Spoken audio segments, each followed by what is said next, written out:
gitna ng ingay. Sa gitna ng ingay ng mundo, natutunan kong makinig. Hindi sa sigaw ng iba, kundi sa tibok ng sarili. Sabi nila, dapat mabilis ka. Dapat sigurado ka. Dapat alam mo na agad kung sino ka at saan ka patungo. Pero paano? Kung ang hinahanap ko ay hindi direksyon, kundi pahinga.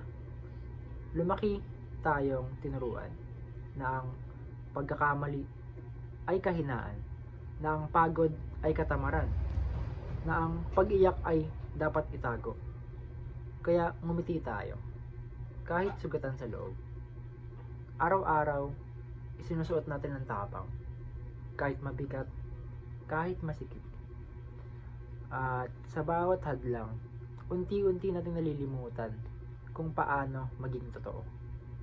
Pero heto ako ngayon, humihinga, nakatayo, hindi perpekto, ngunit buo. Natutuwa akong yakapin ang aking sarili. Sa ingay, ang takot, ang pangamba, ang mga tanong na walang sagot. Dahil doon ko nakita ang aking lakas. Hindi pala kainaan ang magpahinga.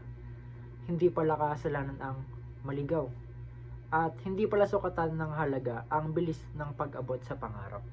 Kaya kung ikaw ay napapagod, kung ikaw ay nalilito, kung pakiramdam mo'y nahuhuli ka, huminto ka muna sandali. Makinig, huminga. Dahil minsan, sa gitna ng ingay ng mundo, doon natin unang narinig ang ating tunay na tinig. Yun lamang po. Salamat.